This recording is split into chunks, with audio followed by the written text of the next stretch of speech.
Pues bien, vamos a dar inicio el día de hoy con un apartado ya nuevo que nos remite directamente a la aplicación de la terapéutica, ¿no? Ya habíamos visto la última ocasión los contenidos de la dimensión subjetiva de la curación y ahora toca el turno de la aplicación de la terapéutica. O sea, si lo ven, en un primer momento estamos pasando, por decirlo así, de las tinieblas a la luz, o sea, de la enfermedad a la salud. Así aquí habrá otros, énfasis que los padres ponen con respecto a la aplicación ya particular de la terapéutica. De hecho, ese es el apartado del día de hoy, aplicación de la terapéutica, que además, en un primer momento, y eso es como lo más importante, entender la cuestión de la praxis, porque la praxis en realidad contiene, como el subtítulo lo menciona, el doble movimiento de la conversión interior.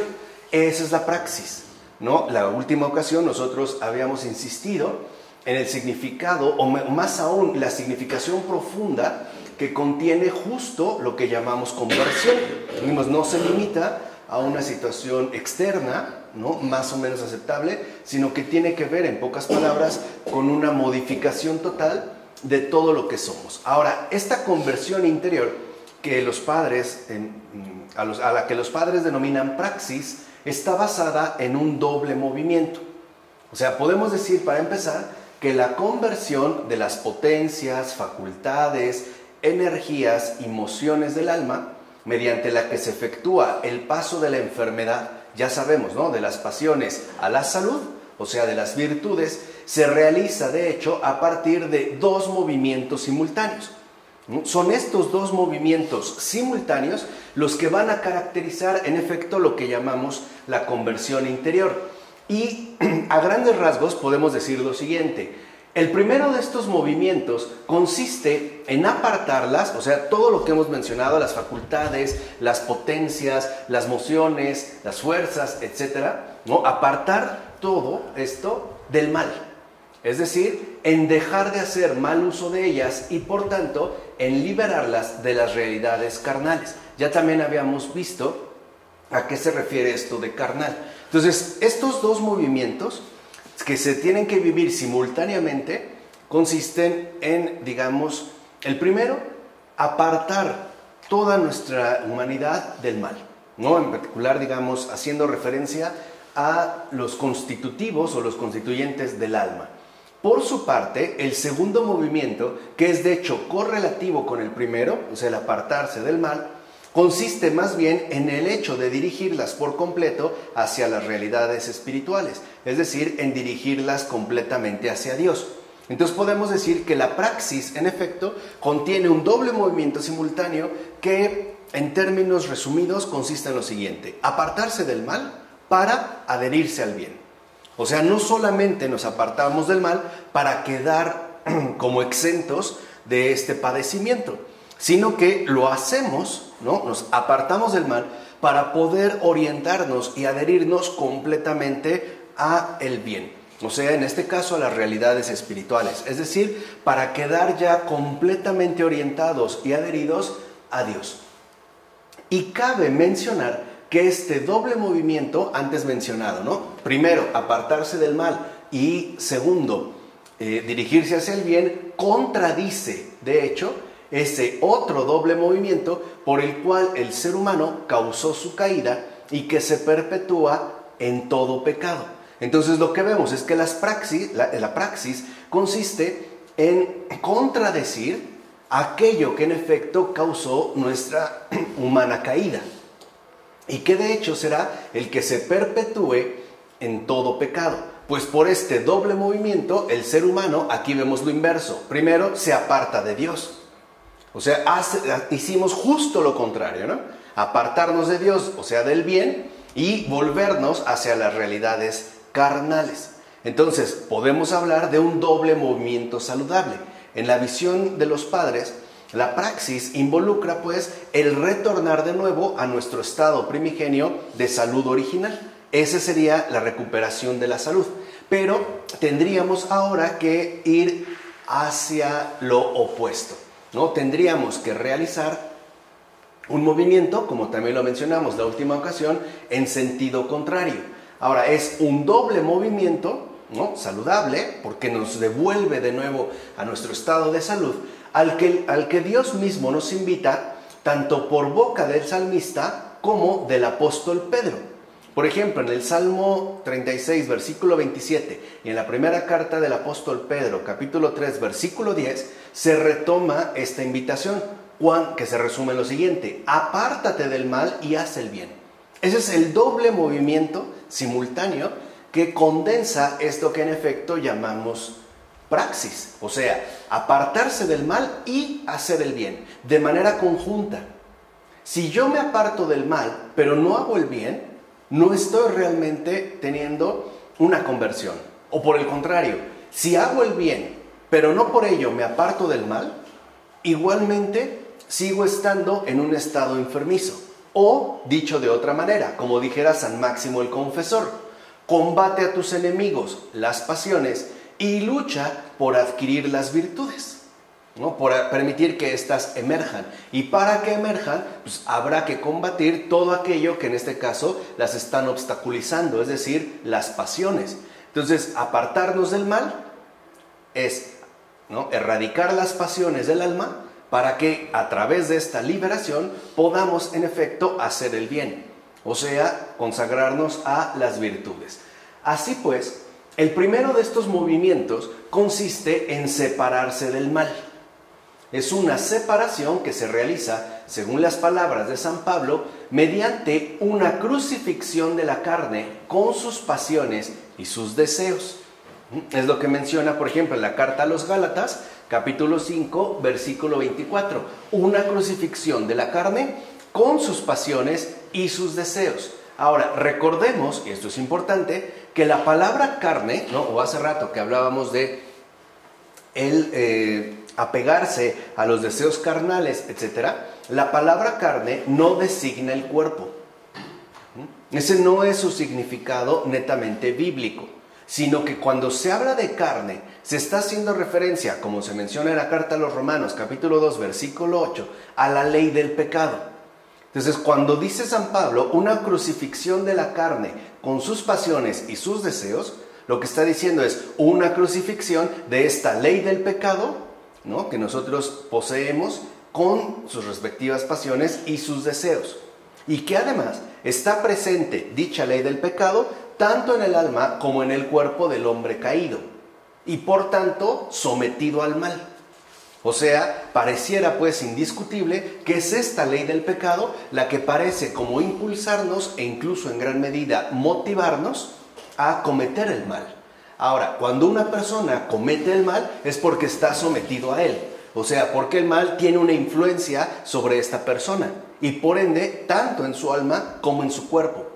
Recuerden que para los padres de la Iglesia, ¿no?, especialmente los padres ortodoxos, que son los que estamos siguiendo en este caso, el alma se realiza a través de la movilización del cuerpo. O sea, el cuerpo en realidad es el que sigue el ímpetu, ¿no?, impuesto por el alma. El alma se satisface a través del cuerpo. O dicho de una manera más simple, en la ley del pecado es el cuerpo el que padece la tiranía que el alma ejerce en este ser humano en tanto hombre caído. Y por lo tanto, insistimos, sometido al mal. Ahora, en tal caso, lo que hay que procurar que muera son justo las relaciones de todas nuestras humanas potencias con las cosas malas. Esto significa crucifixión de la carne. O sea, no significa de ninguna manera atentar contra el cuerpo, no, para nada, sino más bien, ¿no?, hacer morir las relaciones que todas nuestras humanas potencias, tanto en el alma como en el cuerpo, han establecido con respecto a las cosas malas. Esa es crucifixión de la carne. Por ejemplo, el gran Orígenes, que es también un padre de la Iglesia, ¿no?, de una envergadura realmente considerable, ¿no?, de una altura impresionante, el gran Orígenes cometió, digamos, una imprudencia. Y por eso es que, de hecho, podemos decir que no es considerado oficialmente como un santo. No es San Orígenes. Nada más se le menciona Orígenes. ¿Por qué? Porque él en su conversión lee el pasaje del Evangelio donde se dice, no, el Señor dice que si algo te es ocasión de pecado, más vale que te lo cortes. Y él se castró. Y después él mismo reconoció que había cometido una imprudencia, porque había recibido el Evangelio de manera literal, sin haber profundizado en su sentido más hondo. O sea que no se trata de castrarse, sino de hacer morir esas relaciones que nuestras humanas potencias, por ejemplo en este caso las sexuales, entablan con respecto a las cosas malas. Eso hay que dejarlo como muy muy claro. Por eso va a señalar San Gregorio Palamas lo siguiente. Dice San Gregorio: la prescripción de crucificar la carne con sus pasiones y sus deseos, si lo ven, está haciendo referencia al comentario de Pablo en la carta a los Gálatas. Dice, no la recibimos para que nos demos muerte a nosotros mismos, haciendo que muera toda actividad del cuerpo y toda potencia del alma. O sea, no significa atentar contra uno mismo, o en un sentido más radical, suicidarse. Y añade San Gregorio Palamas, sino para que rechacemos todo deseo y todo acto malvados. Esto sí. Entonces la crucifixión de la carne lo que hace es desbaratar las relaciones que todas nuestras potencias humanas han establecido con respecto a las cosas malas. Por eso va a hablar San Gregorio Palamas de estos actos malvados en los cuales ya uno queda, digamos, como exento de la relación establecida en nuestra condición caída. Por eso es que los padres hablan a menudo de mortificar las pasiones, o bien de extirpar las pasiones. O sea, toda relación con las cosas malas según el deseo de la carne, que en efecto expresaría de fondo la ley del pecado. Entonces, si lo ven, el énfasis que los padres ponen en las pasiones es porque las entienden como toda relación con las cosas malas según el deseo de la carne. Por eso para ellos es tan importante mortificarlas e incluso, mejor aún, extirparlas. Escribe San Clemente de Alejandría: como las pasiones son una úlcera de la verdad, hay que reducirlas a la nada extirpándolas mediante la amputación. Entonces, lo que sí debemos amputar son las pasiones, no nuestra propia condición humana. Por ejemplo, al estilo de Orígenes. ¿Se entiende? O sea, él mismo reconocerá ya en su edad madura, ¿no?, que cometió una imprudencia y que de hecho a nadie le recomienda llevar a cabo ello, porque eso no es el remedio.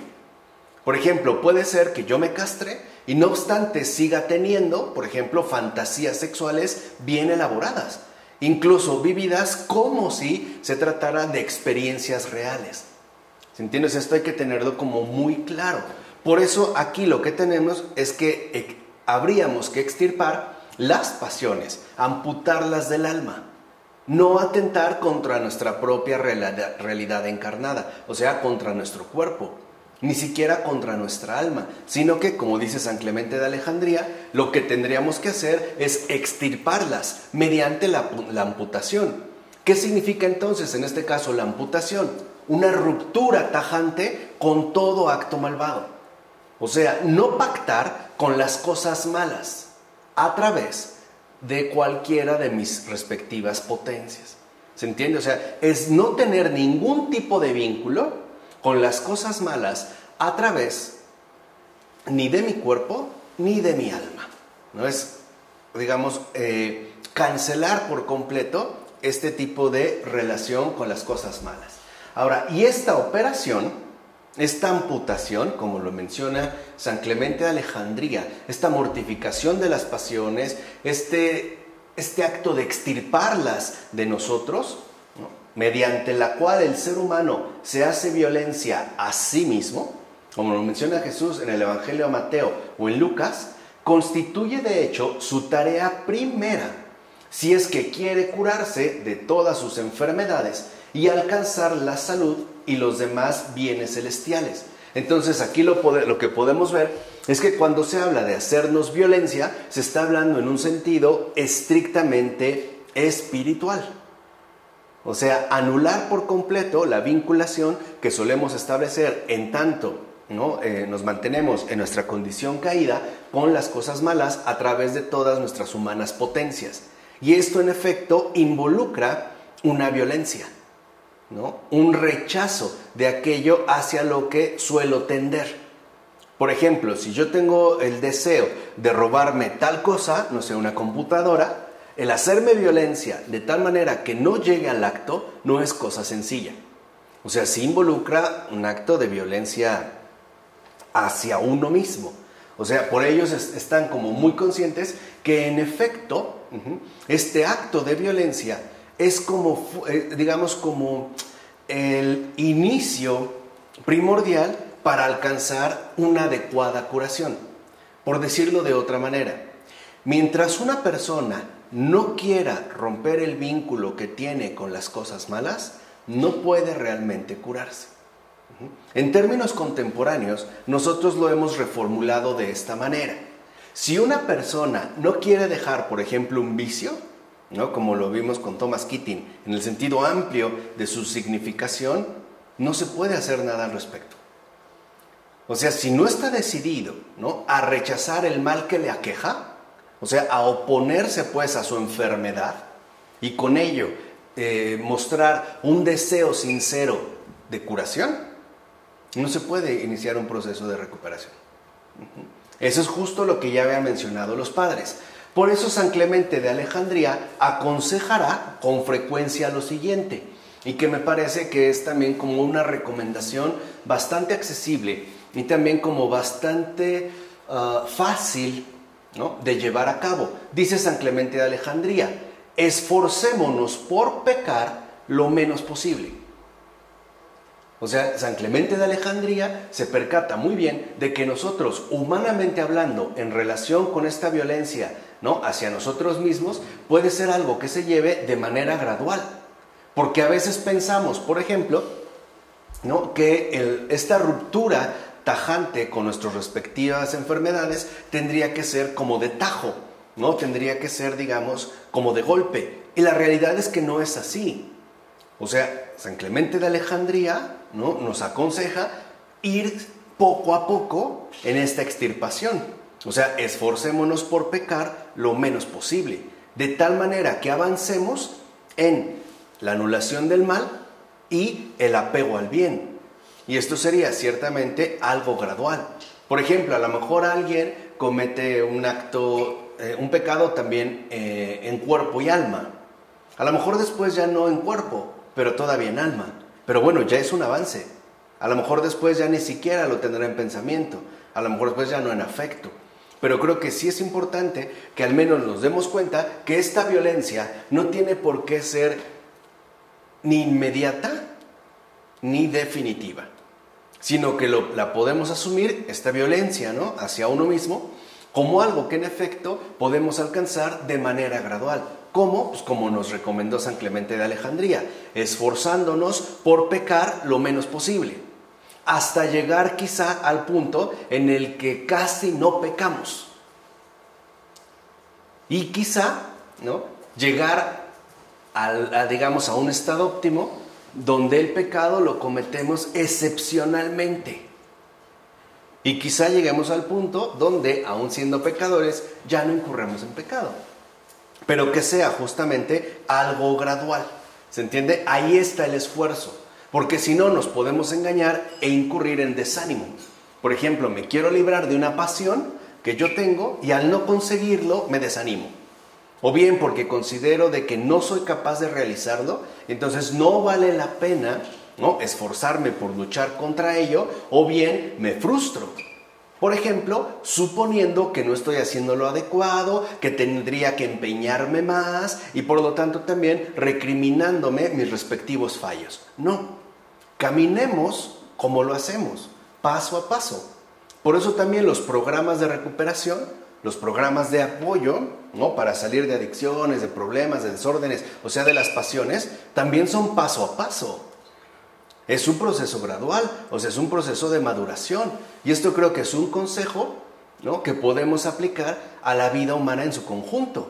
Podríamos decir junto a San Clemente de Alejandría, esforcémonos por ser buenos poco a poco. Poco a poco, un poquito más. O sea, de tal manera que esto se convierta como en una violencia permanente, pero eso sí, gradual. Y en la medida en la que nos mantengamos en este empeño, pues el Señor también nos dará la gracia necesaria para realizar los avances requeridos. O sea, en síntesis, si de repente nos hemos propuesto, ¿no?, evitar un pecado que suele ser frecuente en nosotros y lo cometemos, no desesperemos, no nos amarguemos y peor aún, me atrevo a decir, no perdamos el buen humor, no perdamos el entusiasmo, seamos humildes y sencillos de decir, pues sí, caí, ¿no? O recaí, pero bueno, sigo adelante. Ahora voy a tratar de que esto sea lo menos frecuente posible. ¿Se entiende? O sea, de tal manera que así como nosotros nos fuimos adhiriendo a esas cosas malas gradualmente, o sea, a lo largo de la vida, pues también el desprendimiento sea gradual. Esto lo vemos hasta en un trasplante, por ejemplo, de hígado. No le meten la mano, lo sacan y le ponen el otro. Abren gradualmente, ¿no? Lo van sacando poco a poco. Igual, ¿no? Al realizar el trasplante. No es algo que se realice de inmediato. Eso hay que tenerlo en cuenta. Si no, bueno, esforcémonos por hacer el bien poco a poco. Pero para antes de ello, esforcémonos por pecar lo menos posible. O sea, como dijimos en este doble movimiento simultáneo, esforcémonos por apartarnos del mal y, al mismo tiempo, hacer el bien. ¿Vale? Ok. Y San Juan Mosco señala que el que quiere adquirir una virtud no puede lograrlo si no empieza por sentir horror por el vicio que le es contrario. O sea que las virtudes no pueden aparecer mientras las pasiones ocupen su sitio y las estén tapando, o sea, literalmente cubriendo. Para que una persona adquiera una virtud, necesita experimentar, sentir horror por el vicio que le tiene atrapado. Hoy hablamos de tocar fondo. No, una persona tiene que tocar fondo. Tiene realmente que percatarse y experimentar en carne propia la gravedad de la enfermedad que le aqueja. De tal manera que al horrorizarse, ¿no?, de su situación, pueda adquirir la fortaleza necesaria para rechazarlo. ¿Se entiende? Y al mismo tiempo buscar la virtud. Si no, no. Por ejemplo, una persona que no ha tocado fondo considera que la enfermedad que le aqueja, sea la que sea, realmente no es tan grave.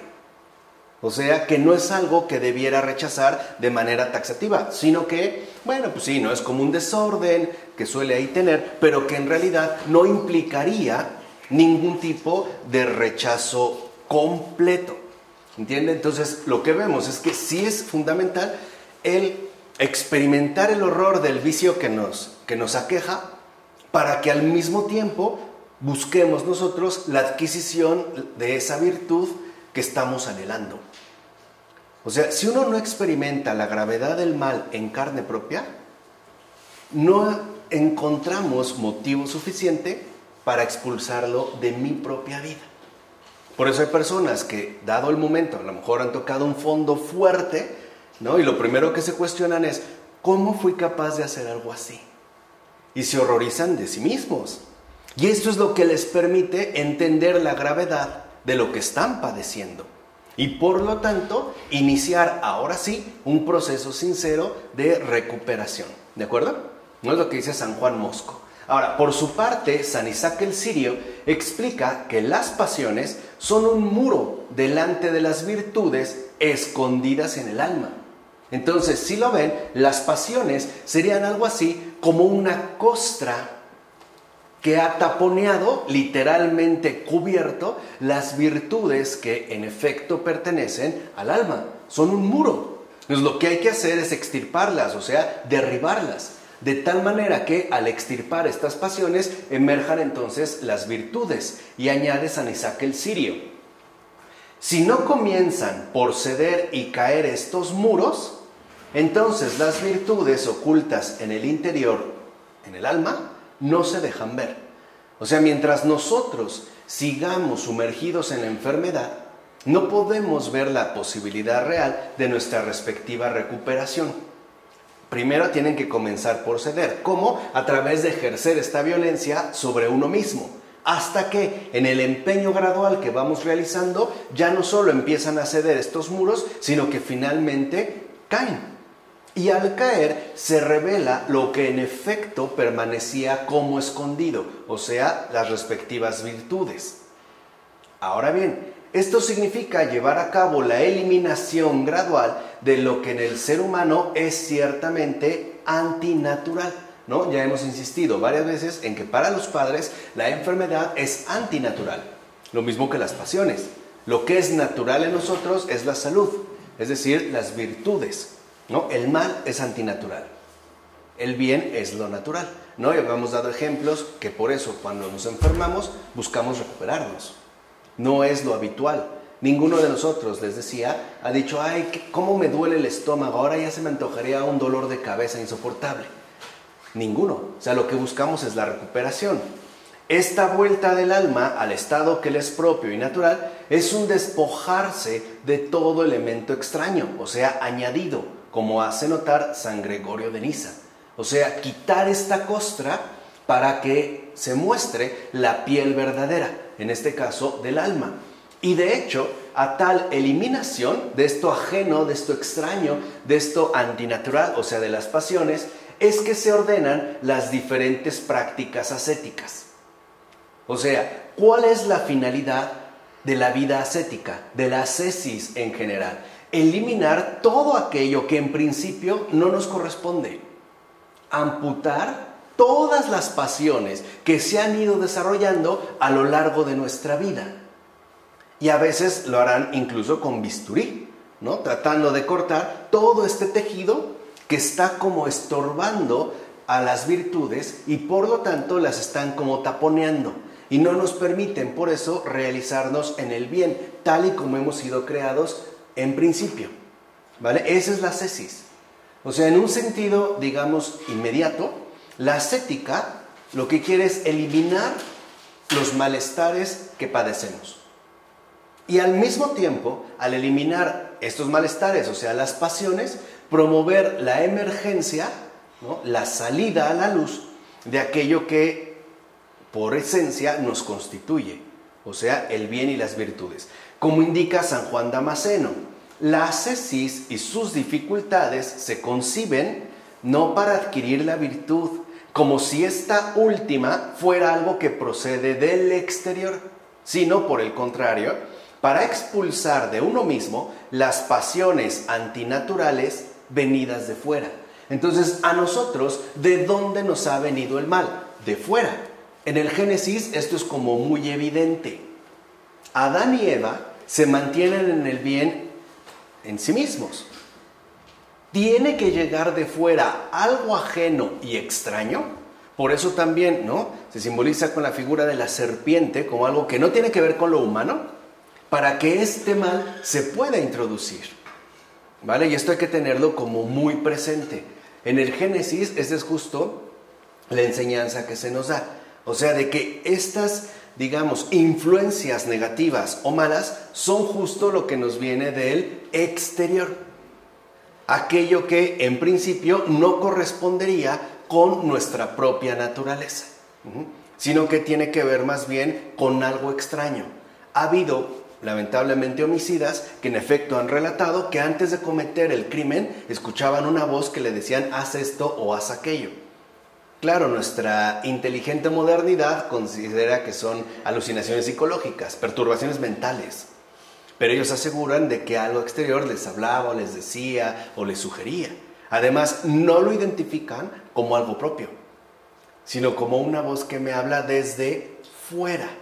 ¿Se entiende? Entonces, lo que hay que entender es que más que buscar ser buenos, como si no lo fuéramos, tendríamos que dejar de ser malos. O sea, quitar todo aquello que en efecto está taponeando, ¿no? Encubriendo esta bondad que Dios nos ha concedido desde el principio.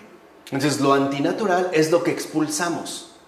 Y no buscamos recibir la virtud como si se tratara de algo que en principio carecemos. No, sino de sacar a la luz. Quien de hecho podemos decir que lo aplicó, ¿no? Digo, sin esta intención clara, pero el propósito es el mismo, ¿no? Insisto, quien lo aplicó fue Miguel Ángel. Yo no sé si ustedes han leído las cartas, ¿no? De este gran artista, escultor, pintor católico, Miguel Ángel. Él, por ejemplo, afirmaba que al momento de realizar una escultura, no sé, por ejemplo, ¿cómo se llama la entrada de San Pedro? La Piedad, ¿no? Donde está la Virgen cargando el cadáver, ¿no? De su hijo muerto, de Jesús, que por cierto es una obra de juventud, ¿eh? Esa la hizo siendo joven, o sea, no es de sus obras maduras, siendo joven. Él aseguraba que cuando tenía enfrente, por ejemplo, un bloque de mármol, él lo único que quería era sacar a la luz la forma. O sea, para Miguel Ángel, la escultura ya estaba hecha. La forma, o sea, la belleza, ya estaba constituida. Lo único que a él le quedaba era quitar todo aquello que la estaba encubriendo. O sea, él no inventaba, no pensaba, no diseñaba, a ver, quiero hacer esto, no. Él decía que ya veía en el mármol la escultura realizada y lo único que le quedaba era quitar el excedente para que emergiera la forma bella. Es lo mismo que ocurre en el caso de la ascesis. No se trata de que nos inventemos una bondad adquirida, no, se trata de quitar todo aquello que la está encubriendo. Y a este método Miguel Ángel le llamaba ablatio. Se escribe ablatio. Y es muy bueno porque en efecto significa como cernir. Por ejemplo, no sé, los que antes buscaban pepitas de oro en los ríos, y que está lleno de fango, de lodo, de piedras, metían un cernidor y lo empezaban a agitar. De tal manera que esto fuera quitando aquello que no sirve para quedarse con lo valioso. Entonces veamos cómo en la ascesis no se trata de esforzarnos por adquirir un bien que no tenemos. No, lo que tenemos que hacer es quitar todo aquello que no le permite emerger. Por eso creo que valdría la pena que leyeran este fin de semana las cartas de Miguel Ángel, y que sí se pueden conseguir en español, y ya sacó Alianza Editorial desde hace tiempo una edición de bolsillo y accesible. Pero uno puede aprender. De hecho, él ya a punto de morir, el consejo que le daba a sus discípulos es: no se olviden de Dios. ¿Se entiende? O sea, Miguel Ángel lo aplica también en el arte. Es lo mismo de nosotros. La ablatio consiste no en que carezcamos de la virtud, en el caso de la vida espiritual, sino en quitar todo aquello, o sea, las pasiones, el mal, etcétera, que no permite que emerja esa forma bella. Por eso cuando alguien como San Felipe Neri le decía a sus amigos, ¿no?, con muy buen humor: pues bien, mis amigos, ¿cuándo comenzamos a ser buenos? Lo que le estaba diciendo es: ¿cuándo nos vamos a decidir a expulsar de nosotros este mal que no nos pertenece, que no queremos para nada? Incluso hasta el cuerpo lo realiza. Cuando comemos algo que está echado a perder o que no nos cayó bien, lo vomitamos. El cuerpo también lo expulsa. ¿Cuándo han visto que vomitemos, por ejemplo, los nutrientes que sí requerimos? ¿No? Todo lo que nos es ajeno, en efecto, lo expulsamos. Y también aquí vale la pena mencionar como un criterio espiritual. Cuando el Señor se comunica con nosotros, no nos habla de afuera, viene de dentro. No sé cómo decirlo físicamente, pero es una voz que no nos resulta ajena. Cuando el mal espíritu se quiere comunicar con nosotros, lo percibimos como algo extraño, como algo que viene de afuera, algo que no puedo ubicar, pero que me perturba. Esa es la gran diferencia, por ejemplo, cuando hay este tipo de emociones espirituales. Lo que me viene de afuera me genera inquietud. Lo que me viene de dentro me es familiar. ¿Se entiende? Solamente de pasada. Bueno, entonces aquí radica justamente uno de los objetivos principales que persigue la práctica de los mandamientos: alejar de nosotros las malas obras, desterrándolas del lugar que ocupan en el alma en tanto pasiones, lo cual es igual a ese necesario alejarse de todo lo malo. Ya vimos cómo el cristianismo implica un proceso ontológico profundo. Por eso también estamos estudiando a Michel Henry, ¿no?, aunque no sea un poco complicado, pero va exactamente en la misma línea. Entonces, lo que vemos es que cuando el Señor nos da los mandamientos, no se trata de prohibiciones arbitrarias, ya lo habíamos comentado, sino que nos está dando, ¿no?, las indicaciones pertinentes para desapartarnos o desterrar las pasiones que se han ¿no?, como filtrado en el alma, y por lo tanto lo que nos da el Señor a través de los mandamientos son consejos muy precisos, ¿no?, muy puntuales, de cómo podemos alejarnos de todo lo malo. O sea, al final también la práctica de los mandamientos pues es una ascética, es una ascesis. Por ejemplo, si me dice, no robarás, lo que me está indicando es, para que yo no robe, tendría que desterrar en mí el deseo de apropiarme de lo ajeno. ¿Se entiende? O sea, no solamente es un legalismo formal, no, es más bien una realidad concreta. Los mandamientos se nos dan para que en efecto podamos llevar a cabo ese necesario alejarse de todo lo malo. Sin embargo, alejarse de lo malo, o sea, este primer movimiento, o sea, los mandamientos, o sea, el Antiguo Testamento, para que entiendan la dimensión, ¿no?, de lo que aquí está involucrado y que en efecto forma parte de la conversión espiritual, no es suficiente. O sea, apartarse del mal no es suficiente. Todo el Antiguo Testamento se va a empeñar una y otra vez en realizar este primer movimiento, alejarnos del mal. Por eso vemos cómo se dan, ¿no?, los mandamientos, cómo están siempre prescripciones que nos pueden parecer muy puntuales, pero que es el movimiento inicial. Y en el Nuevo Testamento, por eso son también conjuntamente estos dos movimientos que hemos visto, ¿no?, que se dan además de manera simultánea. El Nuevo Testamento nos enseña a apartarnos del mal y el Nuevo Testamento nos enseña a hacer el bien. Pero van juntos. No puedo hacer lo uno sin lo otro. O sea, no puedo realizar el Nuevo Testamento sin el Antiguo. Y no puedo acceder o entender el Antiguo sin el Nuevo Testamento. Por eso no es casual que nuestra escritura van juntos. Comenzando por el Antiguo y terminando por el que llamamos Nuevo Testamento. Pero en realidad es una escritura. ¿Vale? Están también, digamos, implicadas estas cuestiones. En efecto, no basta con apartarse del mal para dirigirse hacia el bien. Por eso San Doroteo de Gaza subraya que el que quiera salvarse debe, además de no hacer el mal, hacer el bien. Por eso en el Antiguo Testamento la salvación está incompleta. Porque si bien es cierto que se nos enseña a no hacer el mal, no se nos da, digámoslo así, la realidad adecuada para poder hacer el bien. Aquí es donde se mantendría esta línea de continuidad. Entonces la salvación no solamente implica no hacer el mal, sino que también exige hacer el bien. Veámoslo en Zaqueo, que este es como un pasaje bien interesante, ¿no? Recuerdan que Zaqueo pues, era chaparrito, podemos decir incluso que era enanito, ¿no?, al grado de que tuvo que subirse a un árbol porque no lo dejaba ver la gente. No era bajito, era un enanito, de baja estatura. Además era repudiado, ¿no?, porque era un ¿qué?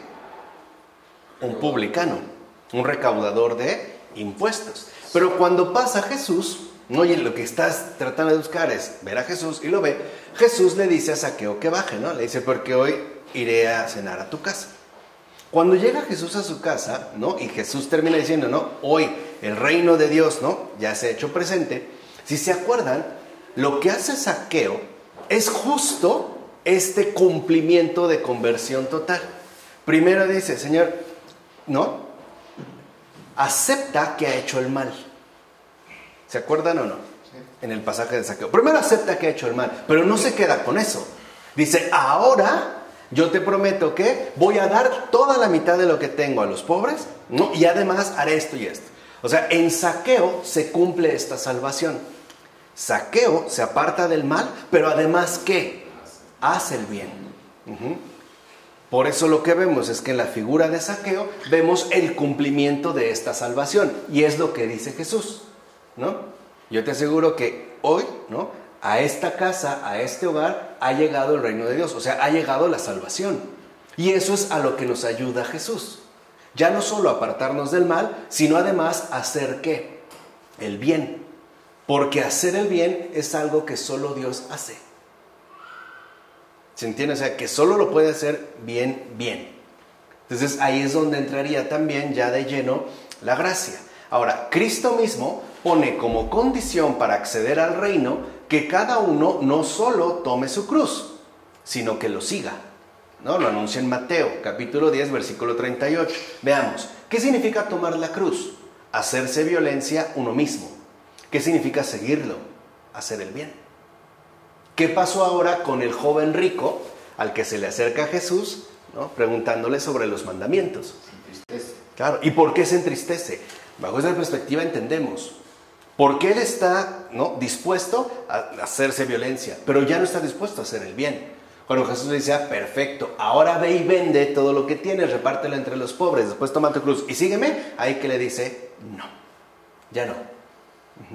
Porque él no está dispuesto a hacer el bien. Está dispuesto a apartarse del mal. De hecho, él considera que ya lo cumplió.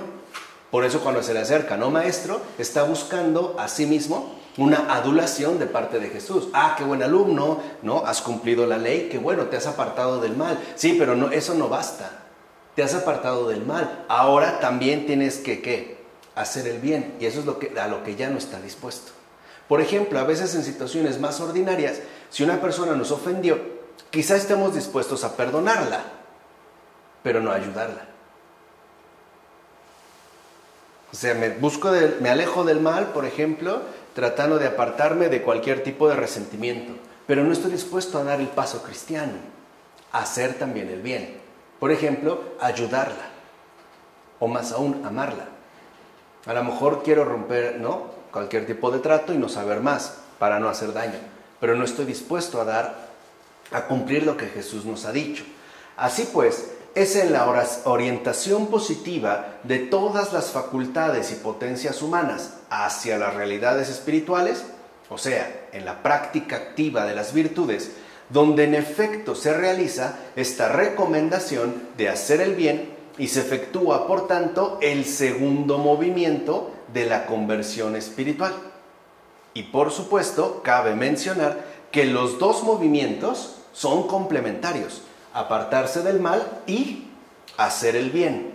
En efecto, mientras las pasiones subsisten, impiden que aparezcan las virtudes.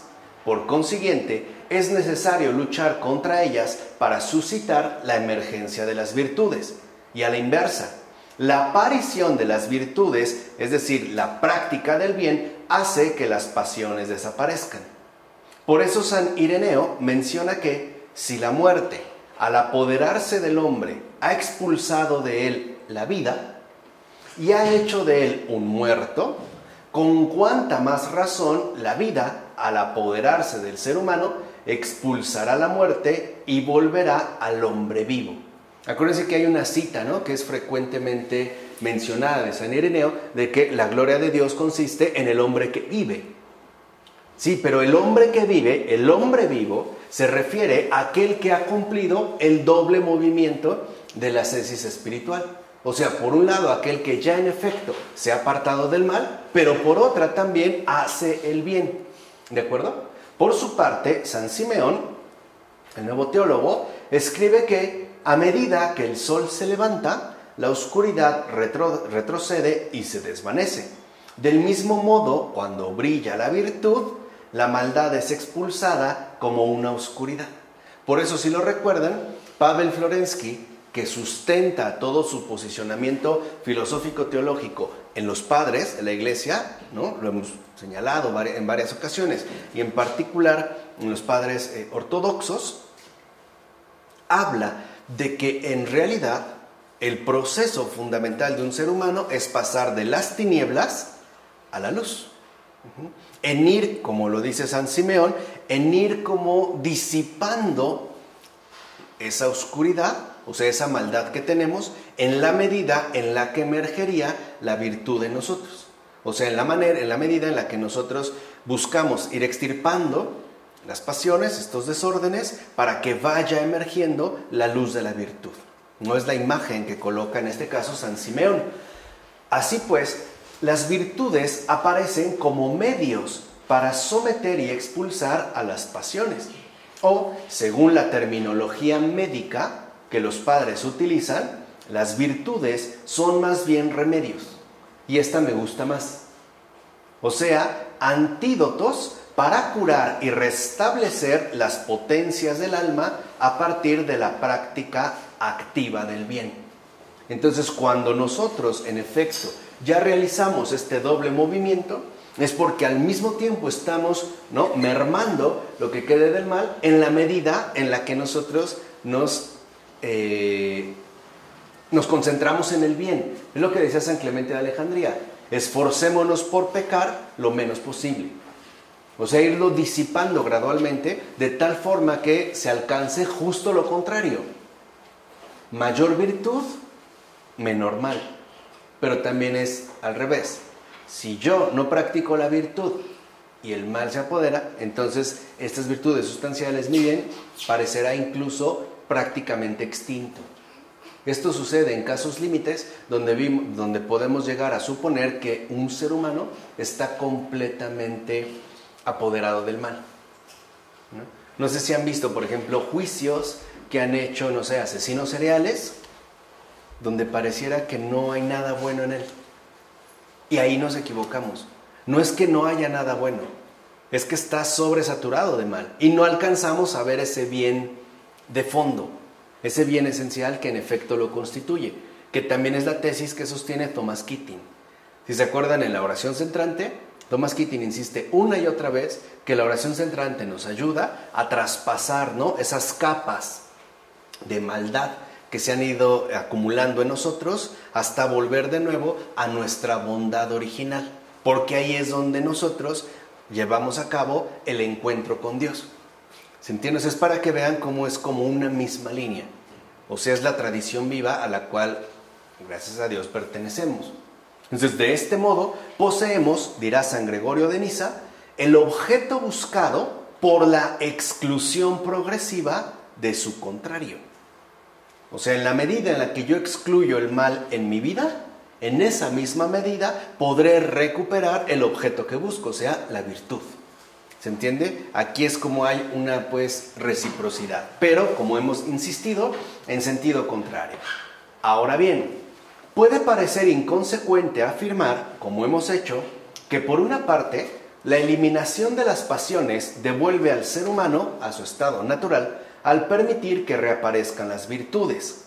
Y por otra, entonces, afirmar que para adquirir las virtudes es necesaria una práctica activa del bien. Pudiera parecer al menos inconsecuente. En efecto, si las virtudes están ahí, o sea, si ya las virtudes están plenamente dadas en el alma, ¿por qué hace falta un esfuerzo para poseerlas? ¿Por qué entonces haría falta realizar este esfuerzo que se nos está sugiriendo? O sea, la praxis, ¿no?, para poder poseerlas. Recordemos que en el origen las virtudes no son para el ser humano, sino gérmenes que le corresponde a él hacer crecer en colaboración con la gracia. Y esto lo habíamos visto cuando hablamos, por ejemplo, de todas las gracias que se contienen en los sacramentos y todas las potencias del alma. A nosotros nos ha sido dada, pero también estamos llamados a corresponder con su respectivo crecimiento, o sea, a colaborar con esta gracia. Por eso lo que vimos en el caso de Adán es que para los padres cae porque se precipita, porque no ha permitido que las gracias dadas, en este caso, ¿no?, las virtudes que le fueron concedidas, alcancen un estado óptimo de maduración. ¿Entiendes? O sea, no es algo que se realice en automático. Entonces lo que vemos es que son un don de la gracia que el ser humano tiene la tarea de asimilar mediante la práctica activa del bien. Es decir, mediante la colaboración activa de todas sus facultades en cada una de sus actividades con la voluntad de Dios. Ese es cuando se habla de una práctica activa del bien, o sea, una colaboración total de todo lo que somos según la voluntad de Dios.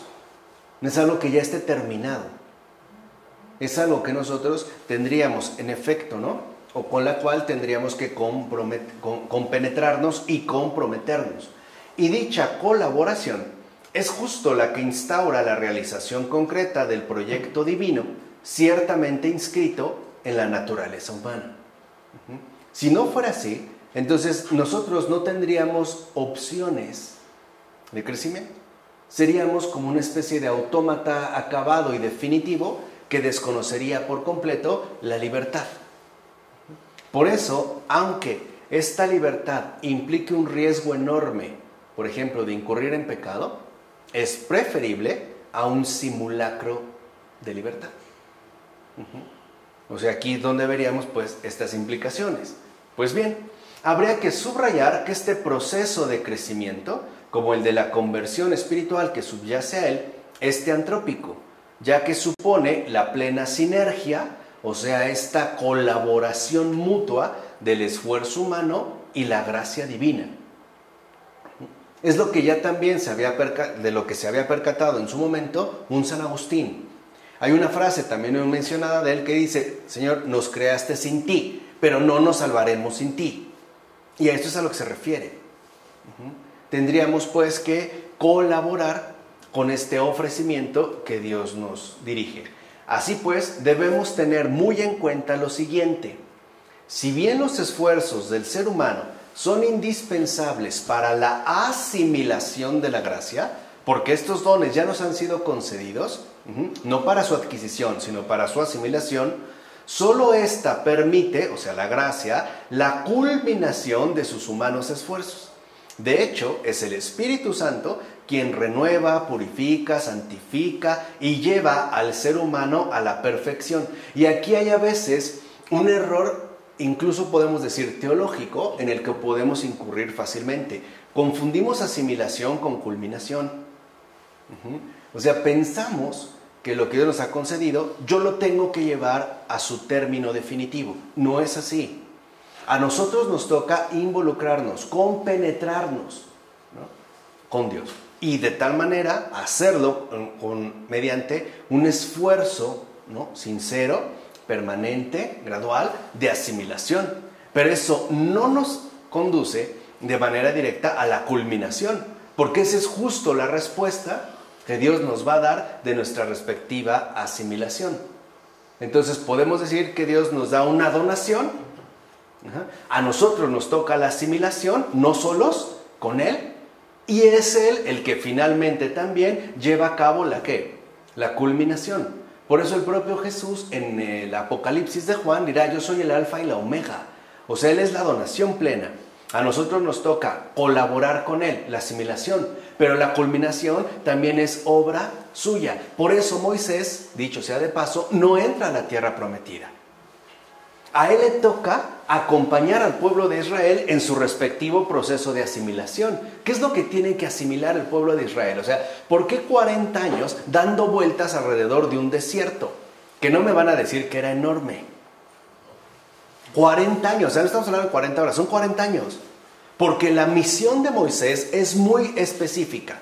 Él tiene que acompañar al pueblo de Israel durante su proceso de asimilación. Pero la culminación no le toca a Moisés.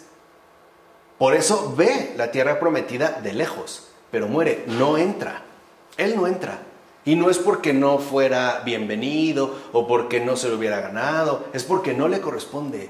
Es para que entendamos que en la asimilación de la gracia, ¿no?, vamos a tener colaboradores, pero la culminación definitiva es obra de Dios mismo. Esa es una obra del Espíritu Santo. Entonces no confundamos, por favor, asimilación, de la cual ya hablamos en otra ocasión detenidamente, con culminación. Por eso San Antonio el Grande habla del espíritu de conversión. Y esto es muy importante.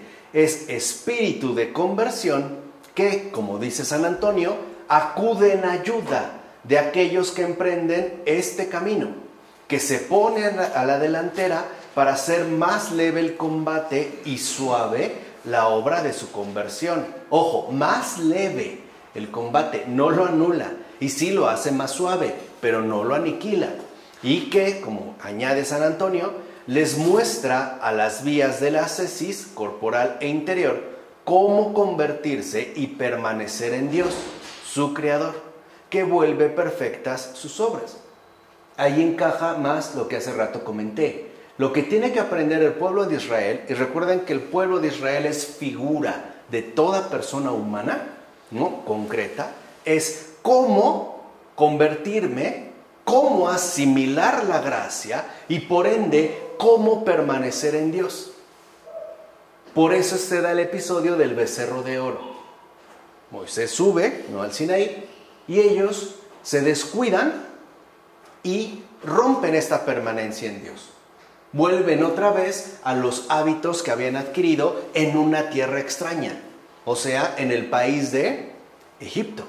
Entonces es este proceso el que nosotros debemos de reconocer, este aprender a permanecer en Dios, lo que en efecto contiene, entre todo lo que comentamos, el espíritu de conversión.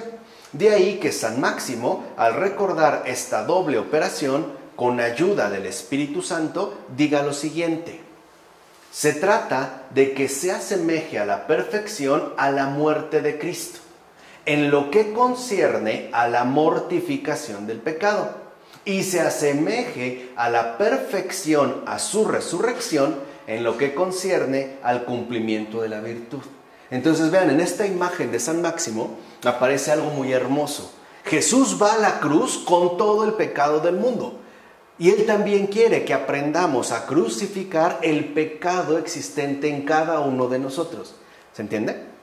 Pero no solo eso, que cumplamos pues, ¿no?, a la perfección la crucifixión de la carne. Pero al mismo tiempo, ¿no?, hagamos o llevemos a cabo la perfección en la resurrección. O sea, en el cumplimiento pleno de la virtud. ¿Se entiende? Entonces, por eso Jesús muere en la cruz. Lo que Él nos enseña es que para llegar a la resurrección, primero hay que crucificar la carne. Ya explicamos cuál es el significado, ¿no?, preciso de carne. Hay que crucificar la carne. Nadie puede darle la vuelta. Nadie puede pretender que se va a hacer mediante otro camino. Porque lo que nos enseña la cruz es apartarnos del mal. Clavar la ley del pecado en carne propia. ¿Para qué? Para quedar liberado para el bien de manera definitiva. En este caso, la resurrección. ¿De acuerdo? Así pues, el doble movimiento de conversión a lo divino, que por la gracia de Dios en la fe, la penitencia, la oración y la práctica de los mandamientos, que ya vimos, consiste en la purificación de las virtudes y la adquisición, en la purificación de las pasiones y la adquisición de las virtudes. Y es este doble movimiento lo que la tradición ascética llama praxis, o bien ascesis, en su acepción más amplia de práctica, de entrenamiento, de ejercicio, de forma de actuar y por ende de vivir. Esa es la ascesis. Una forma de vivir basada en el doble movimiento simultáneo, apartarse del mal y hacer el bien. Esa es la ascética. Y hacer la ascética. Por eso, por ejemplo, si a un niño le estamos enseñando no pegar, o sea, no hacer el mal, por ejemplo, también le tenemos que enseñar cómo acariciar. O sea, no solo apartarse del mal, también le tenemos que enseñar cómo hacer el bien. Este es, digamos, el movimiento simultáneo de la ascética. Y como este doble movimiento supone siempre esfuerzo e incluso lucha y combate, como ya lo dijimos, ¿no?, la violencia contra uno mismo, o sea, contra las pasiones y los demonios, a favor de las virtudes, porque también tenemos un combate doble. Las pasiones que tanto nos fastidian y los demonios que tanto nos molestan. El combate es doble. Vamos, es interior y exterior. De modo permanente, o sea, cuando se habla de ascesis, y ya decimos, ¿no?, en su sentido amplio de praxis, también en la ascética patrística, o sea, en este caso, en la terminología de los padres, también se suele emplear la palabra agón, griego. Acuérdense que son los padres griegos. Agón. ¿Por qué agón en griego significa combate o lucha? Pero también implica, agón, el entrenamiento que requiere este tipo de combate. De ahí se deriva la palabra agoné, que nosotros traducimos como agonía. O sea, el combate. Cuando decimos, ¿no?, que una persona está agonizando, solemos entender de manera inmediata que está luchando entre la vida y la muerte. Pero en un sentido más profundo, cuando una persona ya está agonizando, es porque está llevando a cabo, digamos, en el último momento, el combate definitivo para apartarse del mal y consagrarse de lleno al bien. Por eso, cuando una persona está en agonía, lo último que le queda, y todos lo vamos a tener que hacer de manera suave o áspera, es renunciar a uno mismo para poder quedar consagrado enteramente a Dios. Ese es el agón, que insisto, de ahí se deriva la palabra agoné, o sea, la agonía. A final de cuentas, este doble movimiento, apartarse del mal y hacer el bien, es justo lo que conduce a la caridad perfecta. Ese es el objetivo primordial de la ascesis, o sea, de la vida espiritual. No la iluminación, ¿no?, las charlas ordinarias con los santos, con los ángeles, con los muertos, los difuntos, no, nada de esas excentricidades, concreto. No digo que no ocurran, lo que digo es vayámonos por esta vía en específico. O sea, no busquemos esas excentricidades en la vida espiritual. Concentrémonos en la adquisición de la caridad perfecta. En efecto, la praxis es vía de purificación de las pasiones hasta su completa eliminación, como nos dijo San Clemente de Alejandría, de manera que gradual, poco a poco, pero también es subida en la escala de las virtudes hasta la más alta de todas ellas, o sea, hasta la santidad. Esa es la caridad perfecta. Así pues, la praxis se realiza de forma simultánea. Promueve la eliminación de las pasiones y el surgimiento de las virtudes. Se crucifica el mal y se rescata el bien. Ahí es cuando se ve la caridad perfecta, porque la caridad perfecta también está constituida por este doble movimiento. La caridad perfecta no hace el mal, pero al mismo tiempo hace el bien. Esa es caridad perfecta. Y ahí pueden darse diversas combinaciones. Por ejemplo, hay personas que en efecto no hacen mal, pero tampoco hacen bien. Hay personas que hacen el bien, pero también hacen el mal. Hay personas que no hacen ni el mal ni el bien, y se va dando una revoltura. O hay personas que hacen el mal, no el bien, o sí, ¿no?, diferentes combinaciones. No, la caridad perfecta cumple de manera simultánea los dos propósitos. Se aparta del mal y hace el bien. Por eso no es fácil distinguir en el estudio de la curación de las enfermedades espirituales que los padres realizan la lucha contra la pasión y la adquisición de la virtud correspondiente. ¿Por qué? Porque se dan de manera simultánea. A veces no está tan fácil poder distinguir con toda claridad en la exposición que realizan los padres si se trata de la lucha contra la pasión o, por el contrario, del destape de la virtud correspondiente.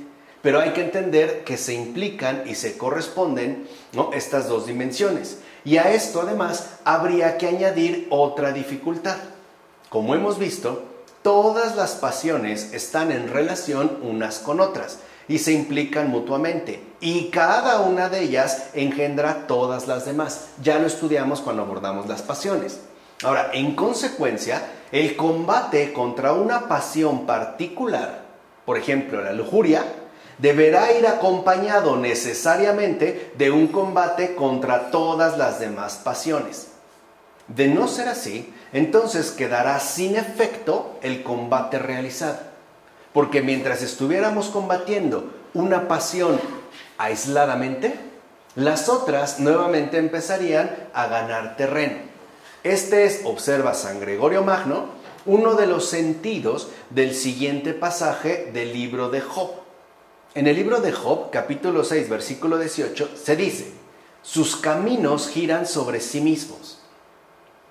Y San Gregorio Magno dice: no es raro que algunas personas se dispongan a luchar con convicción contra ciertos vicios, pero olvidan superar otros. Y al no resistirse a estos últimos, o sea, a los que no combaten, vuelven a encontrarse con aquellos que ya habían logrado superar. Así pues, los vicios retienen a aquel que quiere huir de ellos gracias a una especie de pacto de asistencia mutua. ¿Para qué crean un muerte de San Gregorio Magno? ¿No? Una especie de pacto de asistencia mutua, ¿no? Dice: se diría que recuperan bajo su yugo aquel que habían perdido y que se lo pasan de uno a otro para vengarse. Sí, es verdad, para los pecadores, sus caminos giran sobre sí mismos. Cuando pueden levantar un pie porque han conseguido vencer un tipo de pecados, otro vicio toma el poder y se enredan de nuevo en el que habían logrado eliminar. Hay un pacto de asistencia mutua. A ver, este ya logró superar la lujuria, pues vamos a darle con la gastrimargía. La gastrimargía, ¿no? Que nosotros llamamos gula. Creemos que es como esta apetencia que debemos definir. Y en lo que ahora se concentra en la gastrimargía, la lujuria se empieza a recuperar. Y en lo que esta queda medio vencida, pues ahora no solo la lujuria, sino todo lo que se despertó. Por eso se trata de realizar el buen combate, apartarse del bien y apartarse del mal y hacer el bien.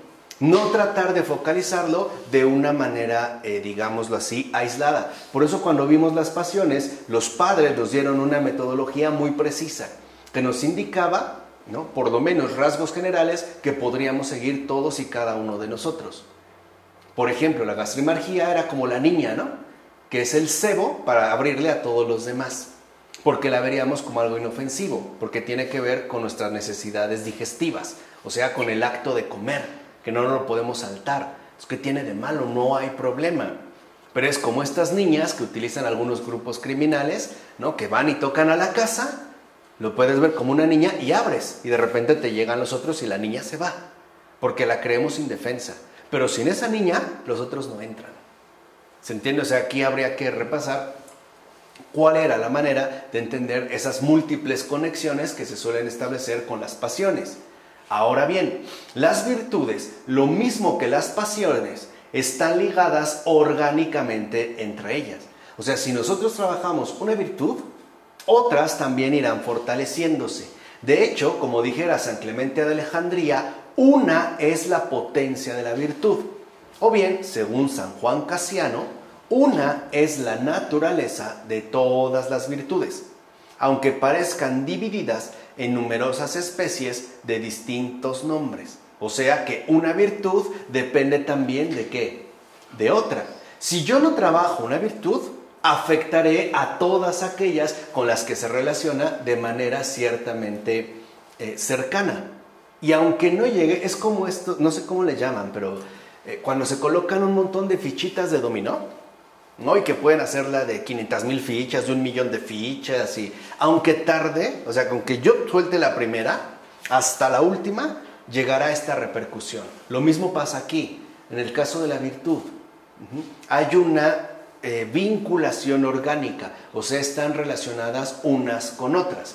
Y efecto de ello es, por una parte, que poseer una virtud es de alguna manera poseerla todas. Las virtudes no están aisladas unas de otras y es estrictamente imposible adquirir una sin alcanzar también las demás. Si una virtud entra en alguien, fíjense, una virtud, ¿no?, ya se vuelve accesible, necesariamente le siguen las otras. ¿Se acuerdan, no?, cuando Jesús le pregunta al endemoniado su nombre, le dice somos legión, para indicar que son incontables. Y aparte en la multiplicidad de sus intrincadas relaciones. Con las virtudes también son muchas. Basta con acceder a una para que las demás también sigan. Pero por otra parte, esto tiene otro tipo de consecuencia. En efecto, No se puede poseer una sola virtud si no se poseen también todas las demás. Lo cual, sea de paso, implica lo siguiente. La insuficiencia de una sola virtud al mismo tiempo va a poner en peligro todas las demás por la relación orgánica. Como escribe San Gregorio Magno, cada virtud tomada por separado es tanto más débil cuanto más defectuosas son todas las demás. Entonces tendríamos que recuperar esa visión integral, orgánica, o sea, real. Y añade, una virtud aislada de las otras es o bien una virtud que no existe, es por considerarlo algo aislado, o bien, en todo caso, una virtud que está aún muy lejos de la perfección. Por tanto, es necesario, dice Evagrio, guerrear con método contra los adversarios. Y esto es de verdad bien importante, guerrear con método contra los adversarios. Y para esto es sumamente importante qué pasiones pueden y deben ser combatidas en primer lugar. O sea, necesitamos saber por dónde tenemos que empezar para poder guerrear con método contra los enemigos del género humano. O sea, las pasiones y los demonios, los dos. Hay que guerrear con método. En todo caso, se trata, y eso hay que tenerlo muy presente, se trata de comenzar por combatir las pasiones más groseras, por ahí, las más materiales, las más ligadas al cuerpo, las más toscas, ¿no? De ahí su denominación corriente de pasiones corporales. O sea que en la aplicación de la terapéutica, lo primero que vemos es que el comienzo se da por lo que podrían llamarse pasiones corporales, las más ligadas al cuerpo y por lo tanto las que serían más destacables. Por ejemplo, la gastrimargía y la lujuria. Por ahí hay que empezar, por estas. De aquí pasaremos a las menos visibles, o sea, a las más interiores. Y finalmente terminaremos por las más sutiles y las más difícilmente discernibles: xenodoxia, vanidad y orgullo. Hay personas que quieren combatir el orgullo, pero si no empiezan por acá, no lo van a conseguir. Este es, digamos, como el orden, fíjense, requerido. Y la razón de este orden es pedagógico, ya que va de lo más a lo menos accesible, pero se basa sobre todo en el hecho de que es imposible desarraigar las pasiones espirituales más sutiles, xenodoxia y orgullo, si no se han extirpado antes las pasiones corporales más groseras y toscas. ¿Se entiende? O sea, aquí el método es pedagógico. Comenzar por aquello que nos resulta mucho más accesible para llegar a lo menos accesible. Conviene pues respetar este orden. Es una sugerencia y que aparte ayuda bastante. En la aplicación de la terapéutica, los padres suelen sugerir que se respete este orden. O sea, que nuestro guerrear, ¿no?, siga este orden. Gastrimargía, primeritititito. Si ya no se acuerdan lo que es gastrimargía, repasen cuando hablamos de las pasiones. De ahí, lujuria, filargiria y pleonexia. Ira, tristeza, asedia, xenodoxia y orgullo. El orgullo va al último. Va al último. Por eso insisto, ¿no? Los padres insisten en que es conveniente respetar este orden. San Juan Casiano explica lo siguiente: cualquiera que sea la diversidad que presenten los vicios en su origen y en su modo de consumarse, los 6 primeros, o sea, gastrimargía, lujuria, filargiria, ira, tristeza y asedia, están ligados unos a otros por una suerte de parentesco y, por así decir, de encadenamiento mutuo, de modo que la abundancia de uno, el que sea, se convierte en el principio del siguiente. Entonces vean, por ejemplo, cuando la gastrimargía alcanza ya un nivel considerable, es lo que va a dar pie a la lujuria. Y así sucesivamente. Pero lo que quiero que noten es que no porque da pie a la lujuria, esta se va. No, la sigue sosteniendo. ¿Por qué? Porque está ya empoderada. ¿Se entiende? Y entonces, una vez empoderada, da paso a la lujuria. Es este encadenamiento mutuo, esta suerte de parentesco. Y de la lujuria, una vez que ya está empoderada y esta también, da inicio a la filargiria. Y así. Dice, en efecto, el desbordamiento de la gastrimargia produce necesariamente la lujuria. La lujuria, la filargiria. La filargiria, la ira. La ira, la tristeza. La tristeza, la sedia. No, perdón, la tristeza. Y la tristeza, la sedia y la pereza. Por eso se ha de emplear contra ellos una sola y misma táctica, que consiste en comenzar por el precedente la lucha contra el siguiente. Así, para vencer la asedia, ubiquémoslo. ¿Dónde está? Aquí. Es preciso superar primero, ¿qué? La tristeza. Y si yo quiero superar la tristeza, ¿qué tengo que superar primero? La ira. Pero para superar la ira, primero tengo que superar la filargiria. Y para superar la filargiria, tengo que superar la lujuria. Y para superar la lujuria, tengo que superar necesariamente la gastrimargia. O sea, ir cortando aquello que sostiene la pasión que queremos erradicar. Irla cortando de raíz, pero su raíz no está en sí misma, sino que remite a otra pasión. ¿Se entiende esta táctica? Ahora, dice, para superar la tristeza, ¿no? Expulsar la ira. Para expulsar la ira, pisotear la filargiria. Para pisotear la filargiria, extirpar la lujuria. Para extirpar la lujuria, reprimir la gastrimargia. Aquí está justo lo contrario. Y vemos ¿no? Si queremos superar la tristeza, si nos estamos proponiendo eso, tendríamos que expulsar, pisotear, extirpar y reprimir. Vean cómo no es el mismo método para cada una de estas pasiones. Ahora, los dos últimos vicios, aquí estamos hablando, ¿no?, del nivel básico. Ahora, los dos últimos vicios, la xenodoxia y el orgullo, están también unidos entre sí del modo que acabamos de explicar. El incremento del primero da origen al segundo, pues la exuberancia de la xenodoxia enciende la hoguera del orgullo.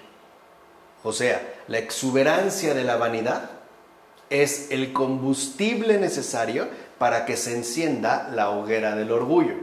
Ahora, no obstante, si bien es cierto que los 8 vicios principales luchan juntos contra todo el género humano, o sea, los 8 no atacan a todos de la misma manera. No todos somos atacados de la misma manera.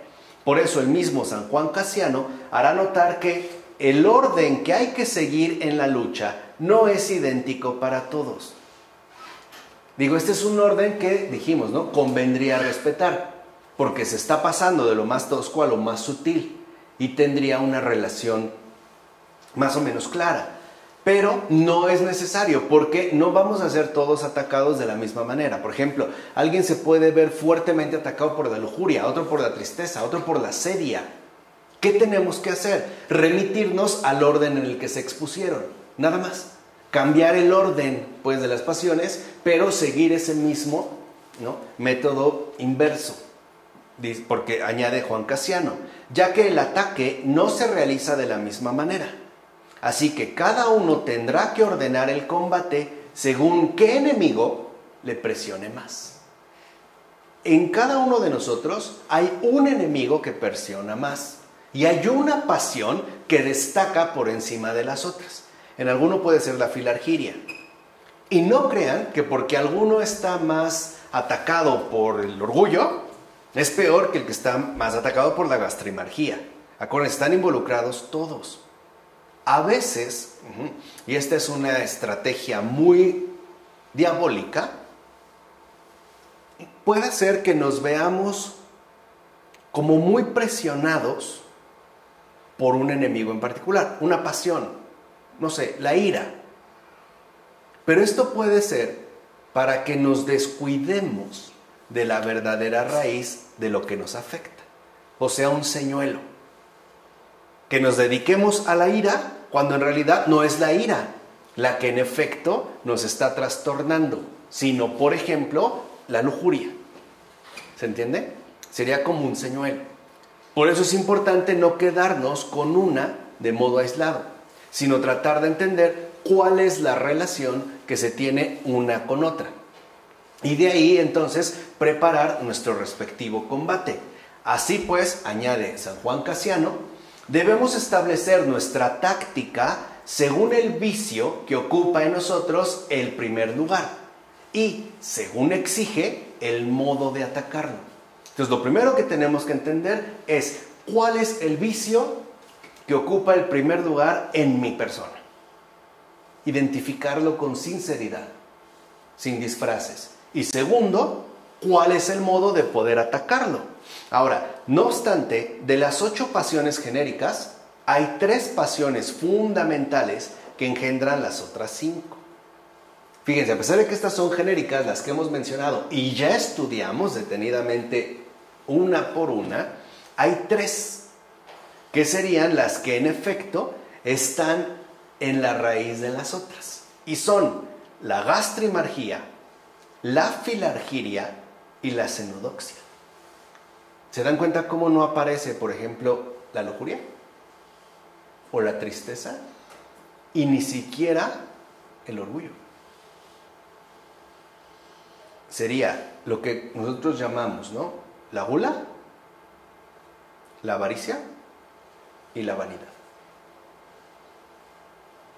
Es pues necesario que sean eliminadas estas 3 para poder erradicar las demás, ¿vale? Por ende, aquel que ha derrumbado por el Espíritu de Dios las 3 pasiones, ha destruido también las otras 5. Pero el que descuida vencer aquellas, no va a superar ninguna. Por eso les decía, a veces nos pueden poner señuelos. Por ejemplo, la tristeza, ¿no? Es que ahí es donde yo me siento más afectado, entonces soy depresivo y voy a tomar medicamento. No. Eso es un señuelo. Porque vimos como en las 3 fundamentales, que son la gastrimargía, la filargiria y la cenodoxia, la tristeza no aparece. Y nosotros estaríamos combatiendo inútilmente contra ello, en lo que estas realmente están como sin tocar y por ende fortaleciéndose. Así pues, hay que llevar a cabo la lucha afrontando todas las pasiones, sí, pero insistiendo más en atacar las fundamentales, o sea, las que condicionan a las demás, estas 3 últimas que mencionamos. Por eso, no debemos perder de vista que tal lucha es una lucha siempre larga. No es algo que yo puedo erradicar de un día para otro y que puedo decir, pues a ver, yo creo que si me esfuerzo, ¿no? En 6 días ya terminé. No, es una lucha siempre larga. Y en cuanto a la adquisición de las virtudes, se sigue el mismo orden que el combate contra las pasiones. Este orden va de las más fáciles a las más difíciles de alcanzar. Dirá San Isaac el Sirio, las virtudes se suceden una a la otra, para que el seguir su camino no nos resulte una carga demasiado pesada, y para que podamos alcanzarlas en orden. Por eso, si lo ven, los padres insisten una y otra vez en la necesidad que tenemos de respetar este orden. Cada virtud, ciertamente, conduce a la siguiente, pues como va a decir San Isaac de Nínive, toda virtud es la madre de la que sigue. Así, ¿ven cómo es el sentido contrario? ¿No? Así como cada pasión remite a una fuente ajena, o sea, la pasión precedente, en este caso también, la virtud, toda virtud será madre de la siguiente. Por eso, añade San Isaac de Nínive, si descuidas a la madre que ha dado a luz a las virtudes y partes en busca de las hijas antes de haber descubierto a su madre, estas virtudes en tu alma son como víboras. O sea, nos podría resultar incluso perjudicial, o sea, inútiles y hasta perjudiciales. Ahora bien, esta indicación razonable no excluye el que deban practicarse simultáneamente todas las virtudes, sino que busca ante todo subrayar las prioridades centrales, o sea, el orden adecuado, lo cual permite la definición de una escala que encamina progresivamente al ser humano hasta la cima de su respectivo desarrollo espiritual. Dirá San Juan Clímaco: las santas virtudes se asemejan a la escala de Jacob. En efecto, las virtudes, como cada una lleva a la siguiente, conducen hasta el cielo, a quien las escoge como camino y recorrido. Entonces entendamos, por eso San Juan Clímaco va a escribir la llamada escala, ¿no?, que se traduce como la escalera espiritual. Entender cómo si optamos por las virtudes, entonces estas nos irán llevando paso a paso hasta el cielo, pero no lo harán a la manera de un elevador, sino paso a paso, es decir, según un recorrido que en general nos llevará toda la vida, ¿no? Así como dijimos, se trata de una lucha, ¿no?, a largo plazo, ¿no? Aquí también es un recorrido a largo plazo, como indica San Gregorio Magno. El alma no accede de una sola vez a la cima, sino que es conducida por tramos sucesivos hasta las alturas de la virtud. O sea que nuestro progreso se realiza por grados. ¿Paso a qué? A paso. En definitiva, la praxis muestra ser un verdadero método terapéutico, tanto en lo que concierne al conocimiento de la naturaleza, el orden de las pasiones y el modo de combatirlas eficazmente, como en lo concerniente al conocimiento de la naturaleza, el orden y el modo de practicar las virtudes. Ambos aspectos, debida y correctamente reunidos, dan pie a la perfección activa, o sea, rechazar el mal y hacer el bien. La perfección activa, dirá San Juan Clímaco, consiste en 2 puntos. El primero es conocer la naturaleza de los vicios y el método para curarlos. Es lo que vimos en toda esta primera parte. Es de hecho lo que aparece en la primera parte del libro. Ahora, el segundo es discernir el orden de las virtudes. O sea, ya conocimos la naturaleza del mal y además cuál es el método, ¿no?, para curarlo y sus respectivos remedios. Ahora lo que queda es, bueno, vamos ahora a profundizar en el bien. Vamos a discernir el orden de las virtudes y adecuar nuestra alma a su perfección, o sea, a este recorrido gradual. Entonces, en síntesis, y eso es lo que queríamos destacar hoy, cuando hablamos de la aplicación, ¿no?, ya de la terapéutica, la perfección activa erradica el mal y practica el bien de manera simultánea y permanente. Por eso no lo olvidemos, de verdad. La perfección activa es esa lucha siempre larga. No descuidemos este último detalle, no nos dejemos engañar. A veces, en nuestro respectivo recorrido, puede suceder que en un primer momento nuestra perfección activa se concentre más en erradicar el mal y podemos ahí sentir un poquito más el desgaste, pero a veces puede ser que se enfoque más en practicar el bien y la cosa es como más ligera, como más agradable.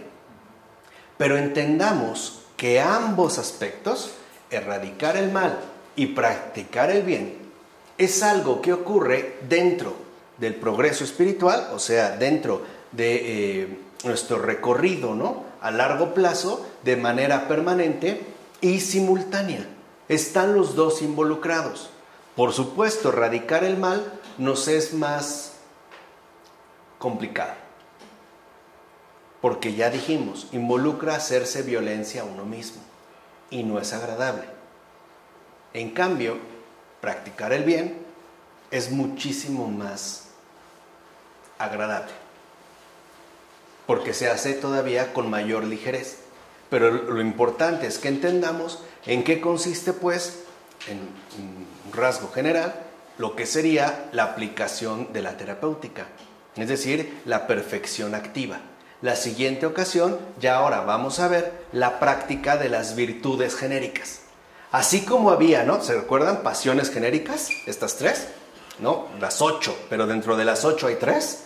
También hay un esquema en las virtudes, pero eso lo veremos en la siguiente ocasión. ¿De acuerdo? Vamos a dejarlo hasta aquí. En nombre del Padre, del Hijo, del Espíritu Santo. Amén.